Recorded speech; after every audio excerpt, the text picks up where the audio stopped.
jump in. So, you want to go ahead with the roll call, Brian? Okay. Wendover? Present. DeKreiger is absent. Snyder? Here. Brown? Here. King? Here.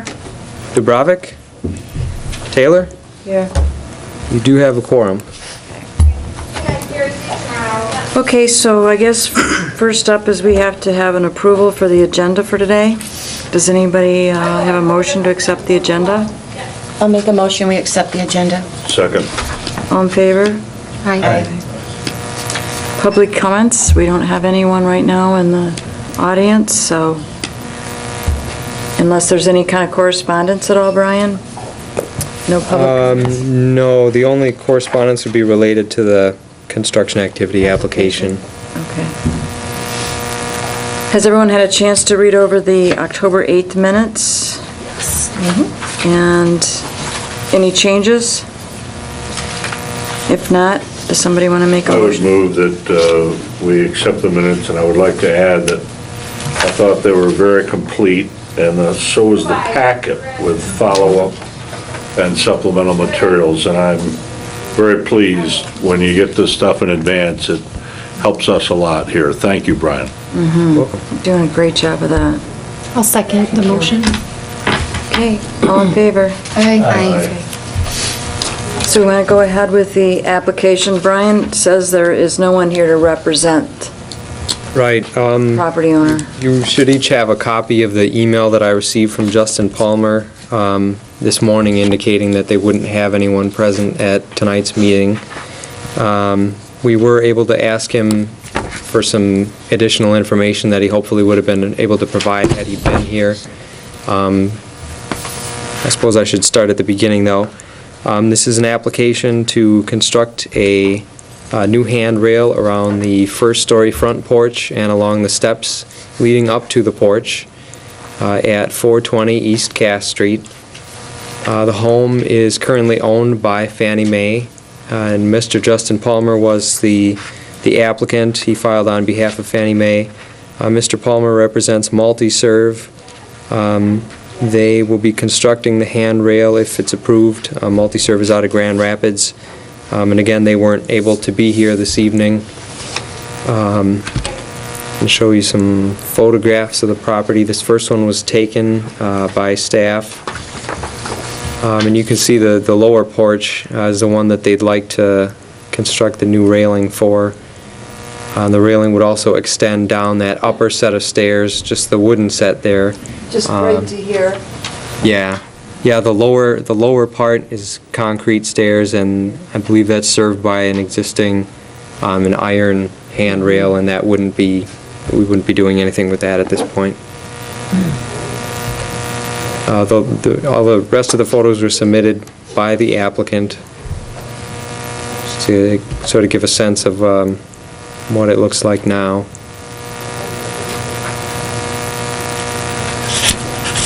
Where is this portion?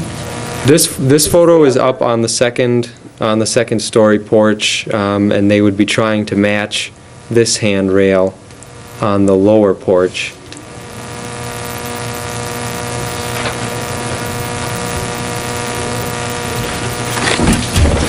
And as far as you said you asked them why they were doing the work? Yeah, and they indicated aesthetics as well as safety. They said, and I think you can see fairly well here, that the railing right now is just a 2x4, about 2.5 feet off the porch. And Mr. Palmer mentioned that it's a safety issue. You could have a kid, slipping under it and falling down to the ground. Does someone live there right now? It didn't look like it, but I don't know. I think this is a repo that's listed. Yeah. I think that's why Heather called about it, because she handles all the repos. And when she got the real estate letter that we sent out, she called and said, so I think HUD owns this now, right, or Fannie Mae? So they wanted to put a handrail up, and so that's why they wanted to know, do they have to come before the HDC or not? So anyway, they've got it listed for sale, I think. So was there, just out of curiosity, was there any indication that there was ever, do we know if there was ever any indication of any kind of a handrail there before? No, they didn't. I don't have any information on that. It would seem odd that if there was one up above, that there would be one, there would also be one down if, but there's no sign of it, but Unless they had to replace the deck at some point and then just didn't The replace columns it. aren't original, I'm sure. No, they don't look like Looks like they are, everything's No. good. which is passable. So somewhere along the line, I if mean, it was there, it's it'll look gone. better if they put something up. Yeah, Yeah, well, and it's a safety look ahead issue of too. time. Yeah. Yeah. So the application does say that they plan to find something Yes. to match as close as possible, and that's both in design and building materials? The building materials, and I believe it should indicate in the emails from Mr. Palmer that it's going to be constructed of poplar, and that they would be putting it, a white primer on before it's installed, and it would be painted down the road. I'm not sure how far down the road, but we can make that a condition if we'd like.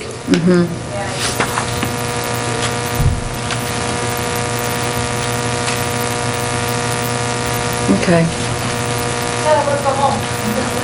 We don't have any historic photos. So we just got to act on this application based on what we have.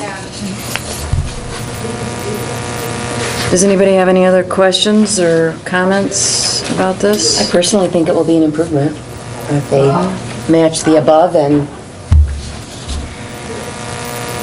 it's not vinyl or Right. anything like that. If So it's poplar and it's going Seems to to be be painted. kind of a basic, And also from a safety standpoint, Right. something should be done. I mean, right? it's quite a drop off that porch. Yeah, it is. If you had an older person or a child or something, you certainly want to roll. Assume that they are pulling a building permit to do this work as well, and they've been informed that they'll need to? Yeah, that'll be part of the certificate of appropriateness, and I can also indicate that in the letter that lays out all the conditions. Okay. All right, I think we should make it conditional that they try to match the upper handrail as close as possible. I think we need to have that in the approval, Okay. in materials and design. Okay, does somebody want to make a motion?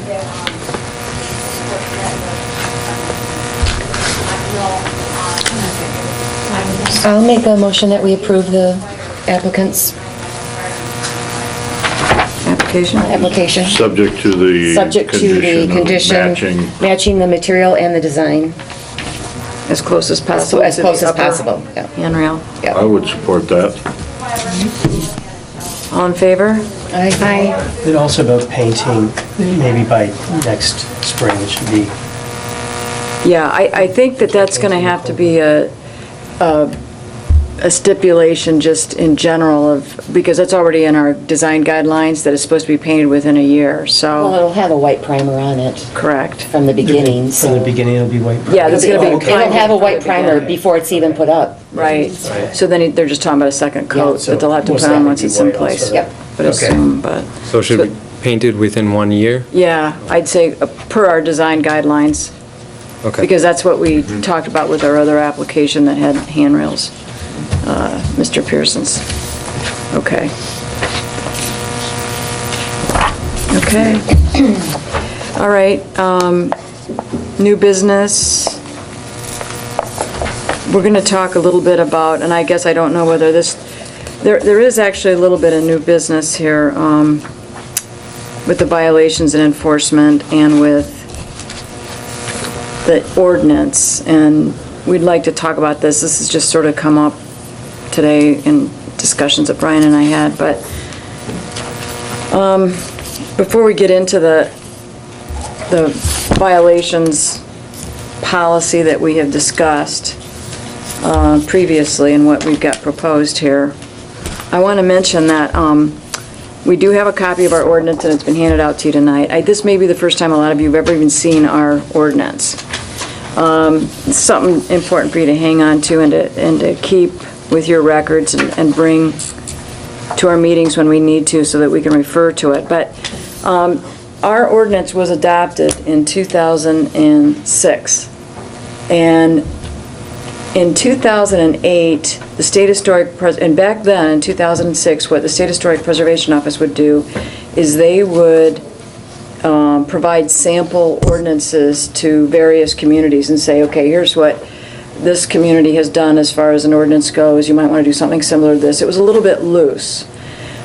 But in 2008, the State Historic Preservation Office created a model ordinance and encourages all historic districts, all communities that have historic districts to utilize them. And they created this model ordinance with their attorney. Their attorney basically sat down and came up with that. And I have a copy of it here, and it's 16 pages, and I'd be happy to email it out to everybody. But the point is that everybody that's got an existing ordinance, if it's not totally in compliance with this model ordinance, it should be. It should be updated. So this violations policy kind of ended up getting a little bit broader because all of a sudden we're thinking, okay, if we're talking about making some changes with our ordinance, we really should look at whether our ordinance, our existing ordinance, is in compliance with the model ordinance that SHPO now recommends. And one of the things that's in here, just to give you an idea, is they do state in section 20, for example, penalties for violation. It does state that you can fine someone up to $5,000 for a civil violation if you want to go ahead and proceed with that. We don't have anything like that in our ordinance at all, but this is not something that just they pulled out of the sky. This actually is the same language that exists in Public Act 169, which is the state enabling legislation that makes local historic districts possible. So that's important that they tried to stay consistent with that. So this model ordinance is representing a lot of the language that's in that enabling legislation. So that's one of the reasons why they've encouraged communities to adopt this.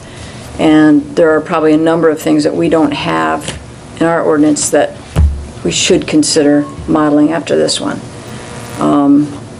So I wanted to bring that up tonight because I thought this is something that the city attorneys should take a look at for us and should compare our current ordinance to this model ordinance and determine what the differences are and what changes should be made.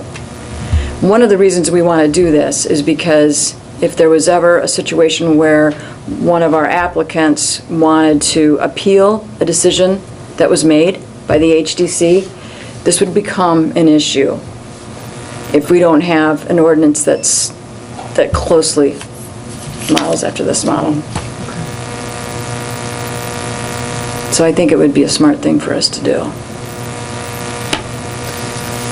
So this is just a slightly different issue, and that's why I bring it up tonight. It's basically new business because it involves reviewing our ordinance and comparing it to the model ordinance recommended by SHPO. And we'd like to go ahead and proceed and ask the city attorney to do that.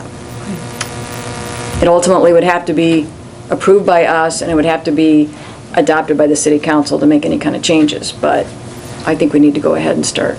And that would be the step we would take prior to having any further discussion about violations and enforcement and trying to firm that up, because this would need to be adopted first. Or Well- modified. Yeah, it's going to have to be at Seems it some ought to be point. done at one time, Yeah. if there are any other changes, I mean. Right.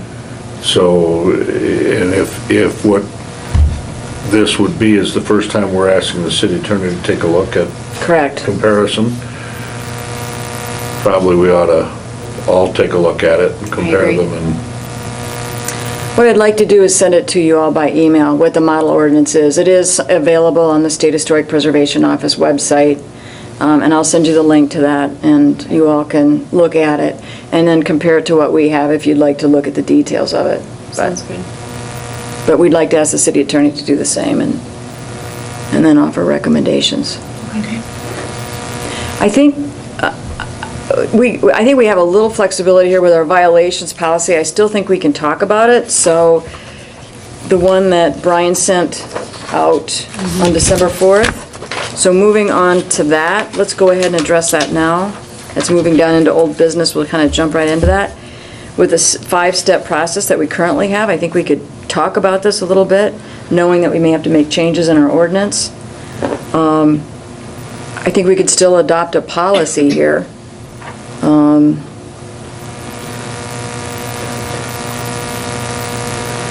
Well, I don't know,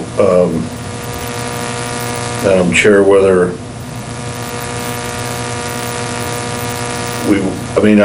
discussing it's fine, but I'm not as comfortable now moving ahead towards that till we review the ordinance versus the model ordinance. And that's fine, that only really pertains to the last part, and we don't have to, I guess, at this point.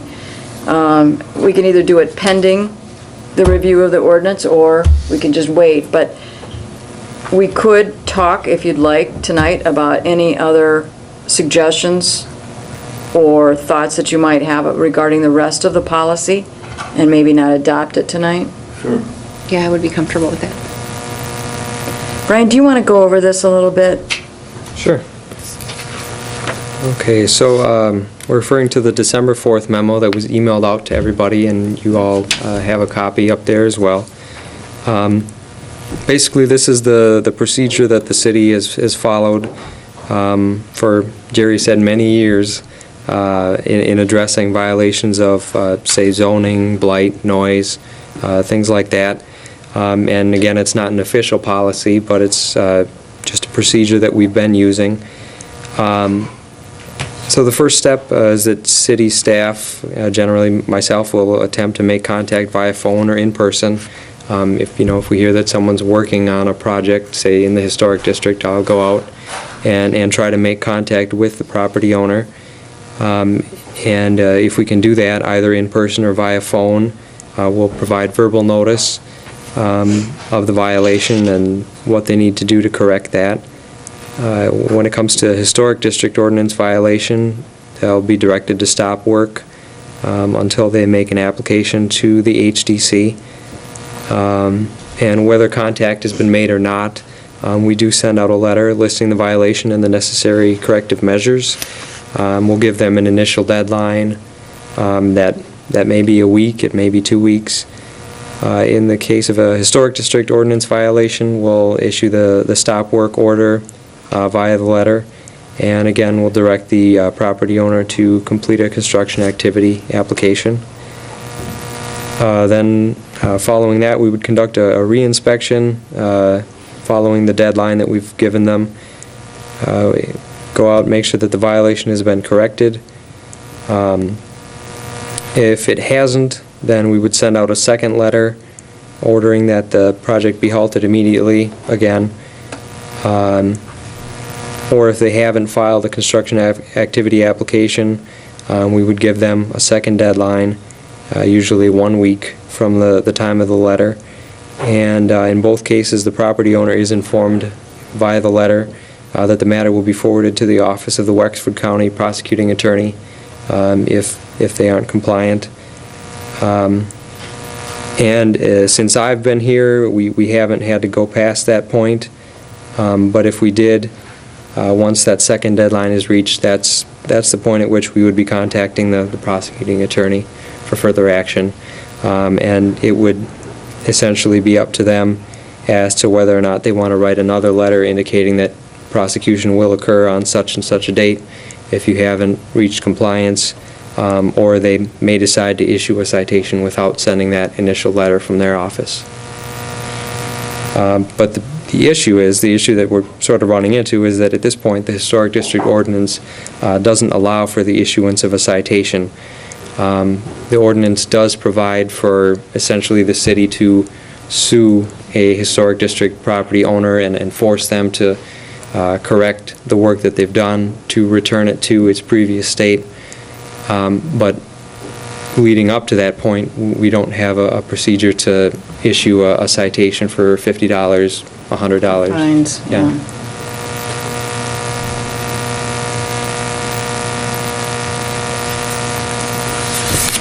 And I don't know if you all remember, but in the case study that we provided of what Grand Rapids did in a document that we handed out last month, They had a series of fines every step along the way to cover the cost of staff to do work.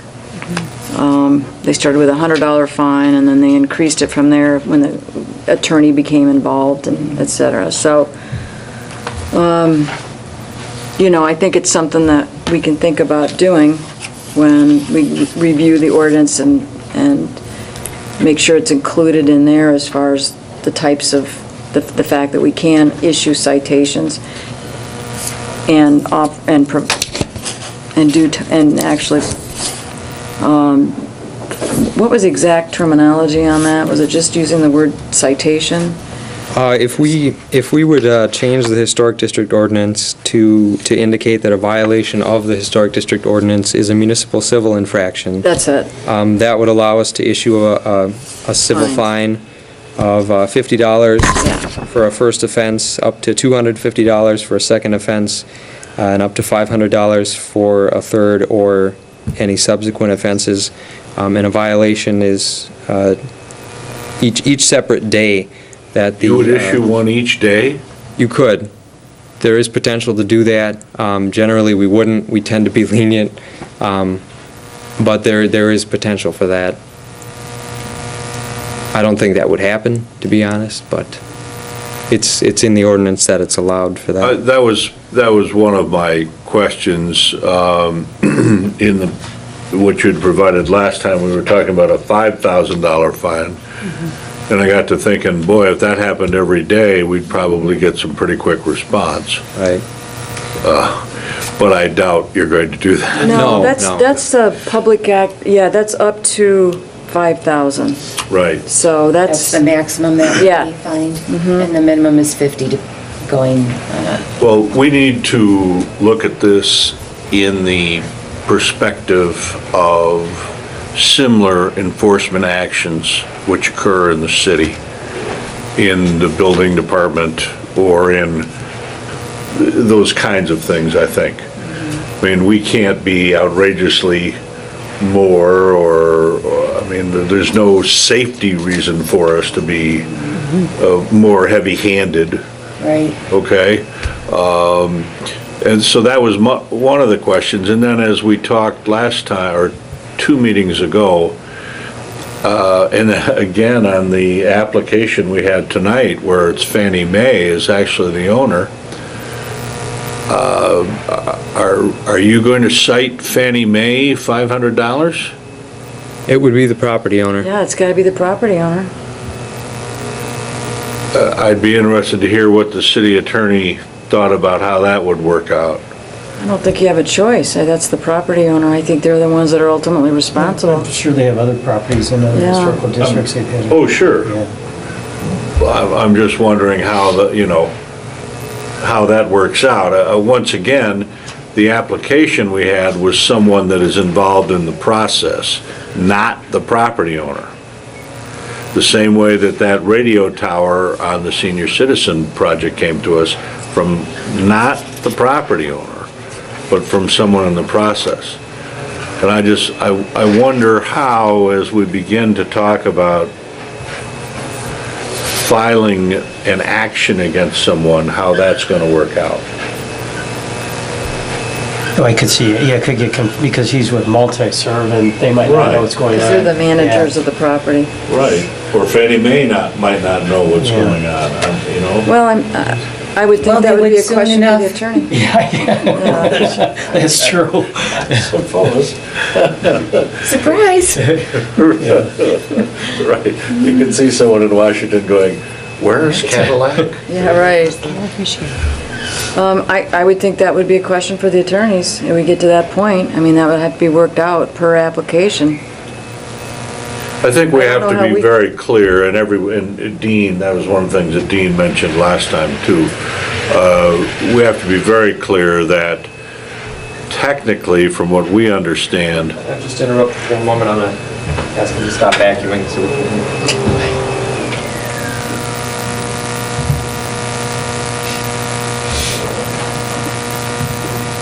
you okay? Yep.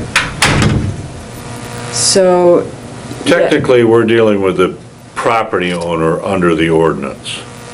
Correct. But we have to be understanding that now in two of these situations, we've seen, we might be in a situation where the technical property owner is unaware of what's going on.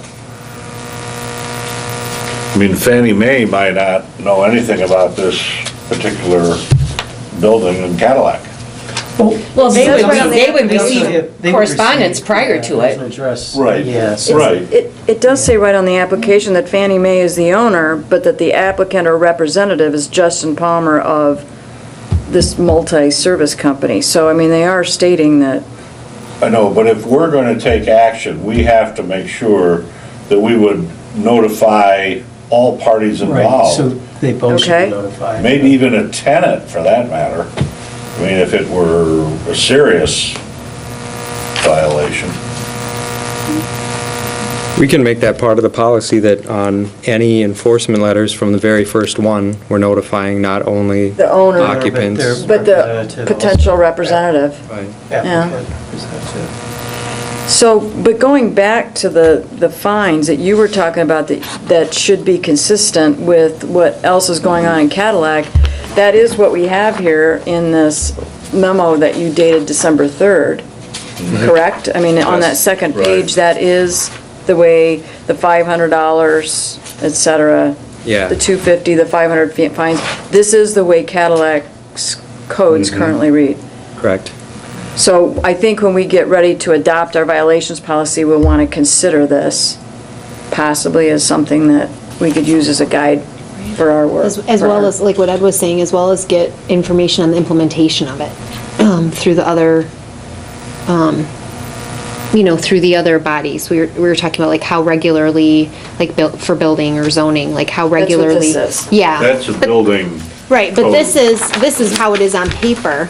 But like Brian was saying, we would have some flexibility in how we are implementing that. And I would want to be kind of similar to how it's being implemented in other areas of the city too. So that's maybe even a different conversation. This is how it is on paper, but how is it actually being applied? Which is why this was useful to get this today. Absolutely, yeah. And when you put all these together, I think then we begin to see somewhat of a policy falling into place. But we need to check with the attorneys and make sure that's all cricket to them. Well, we'll have to make some changes in our ordinance. We know already because we don't address fines in any way. No. And I don't think we need to address the detail of these fines in the ordinance. I think it just needs to stipulate that we can provide fines, and frankly, what's in here is pretty boilerplate because it comes right out of the state enabling law. I mean, it's just taking that and putting it in this ordinance, which is the model ordinance, period. It doesn't get into any other detail about fining because they're leaving that up to the individual community to do however they want and create their own policy, their own violations policy. But our ordinance really should stipulate what the worst-case scenario is going to be as far as fines goes, and it should match the state enabling law. I mean, that's kind of black and white, but that's why, when you see the model ordinance, It you'll, can't you be know. more than, the attorneys will tell you it can't be more than the state law. No, and it's not. I'm saying we should duplicate that. When Right. you look at this model ordinance, it duplicates PA 169.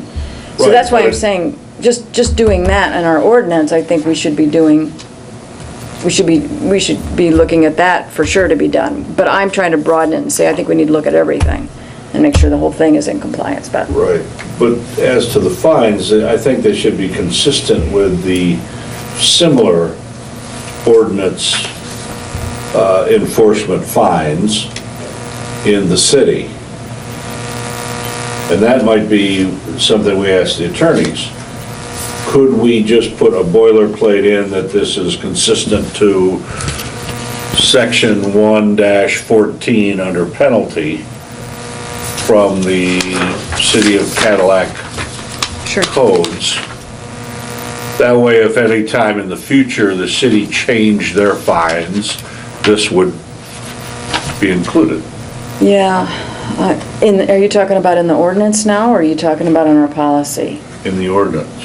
Yeah, Because it has to be in the ordinance in order to no, levy the fine. it does not. It just does needs to not. say fines can be, It does not. I can tell you that, because it does not in Grand Rapids ordinance, and they have it in the form of a policy.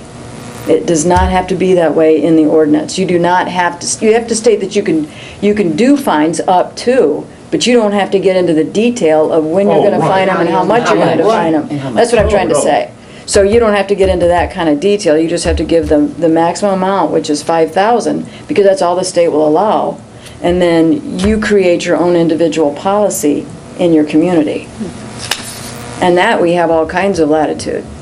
We can follow what we do with the rest of the building department, the other codes, you know, blah, blah, blah. We can, Well, I guess that's my point. I'm saying our penalties for this should be similar to the other penalties in the city of Cadillac, right, not what they do in Grand Rapids or, right. right, That's fine, we agree. yeah. It's just, we're sort of talking about two different things. We're talking about the policy, we're talking about the ordinance. Yeah, I didn't want to get that too confusing. That's why I kind of want to talk about the ordinance first. The policy would come later. Correct. But we can discuss that now. And I think we get the ordinance in there first and have it duplicate what the state does and then talk more about the, Okay. Well, this is just something that I think we need to think about, maybe compared to the steps that we're taking, just determine how that matches up to what the Cadillac ordinance says on the fines. And you see what I'm saying? And see maybe that'd be one way to approach it. Like, when are we gonna charge 100, when are we gonna charge 250, that type of thing? And at what level of violation? So I think that's some of the decisions we need to be making down the road. right?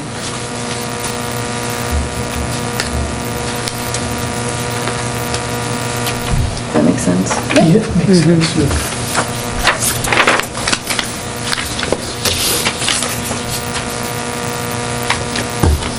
Yeah, it's the municipal civil infraction phrase that we do not, we've not addressed, so, okay.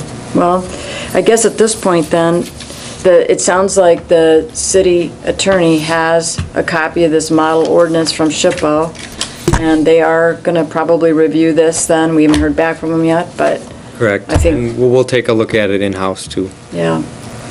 And I'll send it out to all of you, so if you want to compare it to what we have currently and know that this is probably what's coming up. We don't have that yet. No, I'm going to send Okay, it to you cool, via okay. email, yeah. Good, okay. And, because it's 16 pages, so it's, Okay.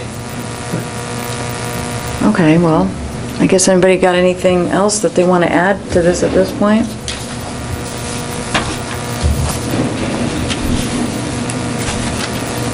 Okay. So, Brian, do you want to review the old business items? Sure.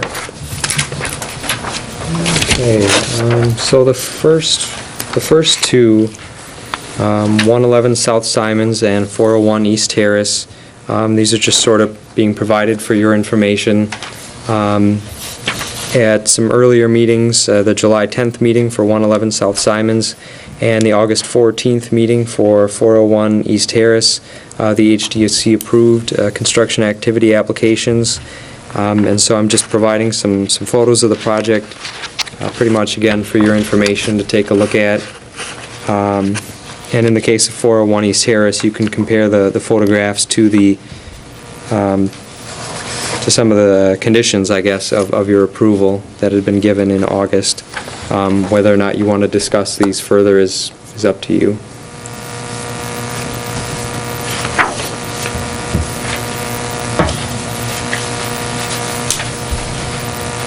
Does anybody have any comments? Looks nice what they did at Kirtland Terrace. I haven't seen anyone use it yet. It looks nice.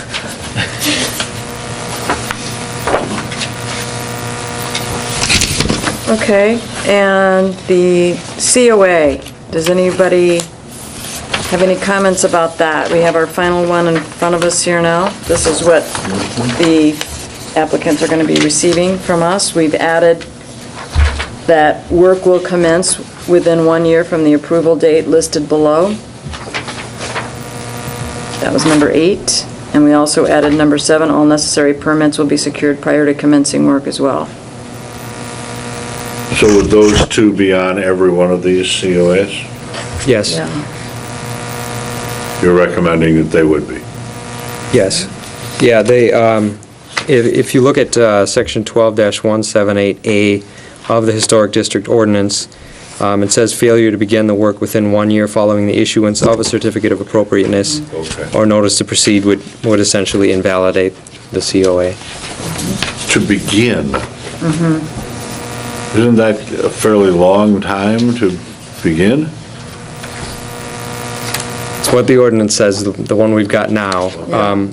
So the goal would be to couple that with the building permit. I'm not sure what the deadline on a building permit is, but if it's a year to complete a project. Yeah, building permits expire, right, after a certain time period, do they? I believe so. So between those two conditions that we would have on the COA, the project should be completed within a timely fashion.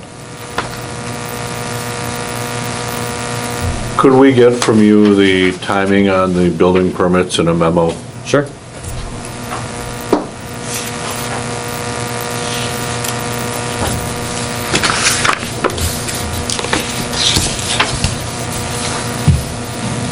I'm just taking a quick look. This look fine. Yeah, I'm just looking to see what there is in here.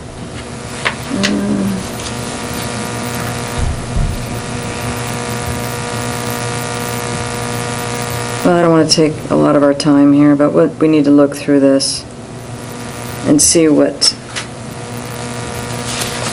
our model ordinance has to say about the term. Well, it quotes For the the application. Historic District Ordinance section.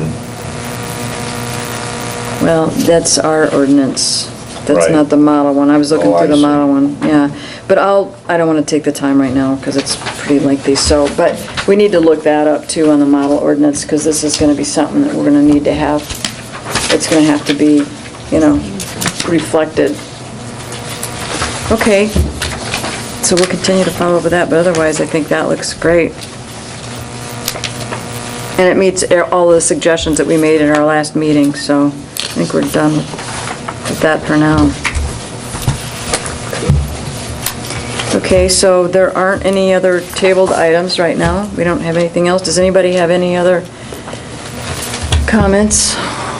I do have one thing. We received a lead resource guide for owners of older and historic buildings from the Michigan Historic Preservation Network, and we have ordered copies of this for each of the commissioners, so hopefully by your next meeting, Cool. we'll have a copy of this for everybody. Yeah, I have an electronic copy of that too, Okay. if y'all want that. I can send that out to you as well.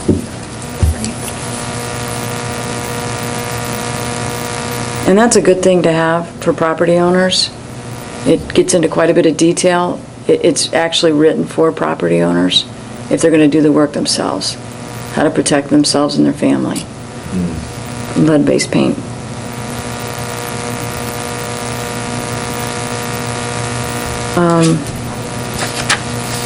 You're also getting ready to do a newsletter, Brian? Yes. And we're working on a article in there regarding the museum because we're doing the interior dome work there right now, in the rotunda. So I think you'd ask for some information on that. We're going to feature that. Does anybody have any other suggestions for anything to go in the newsletter? And if you do, pass them on to Brian. I think he's going to be wrapping that up in the next few days. Yeah, we'd like to get it out ahead of Christmas, for sure.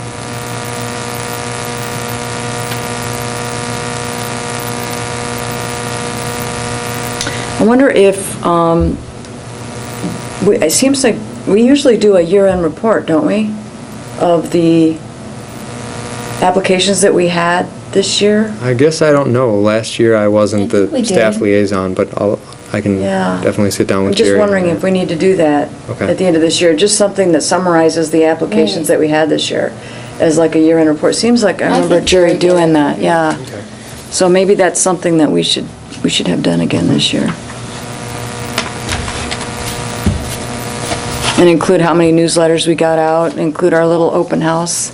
We did, yeah. Our little, I think he we were had me sign it overwhelmed. since- Yeah, he had me sign it, I think, since, secretary. Oh, yeah, okay, so you remember that, yeah. And just some of the other activities that we did as well, the communication that we sent out to the property owners and. Okay. Does anybody have anything else? Okay. Motion to adjourn? I will motion to adjourn. I'll second. Great, thanks, guys. Thank you, everybody. Thanks, man. Yep. Have fun in the Bahamas, man.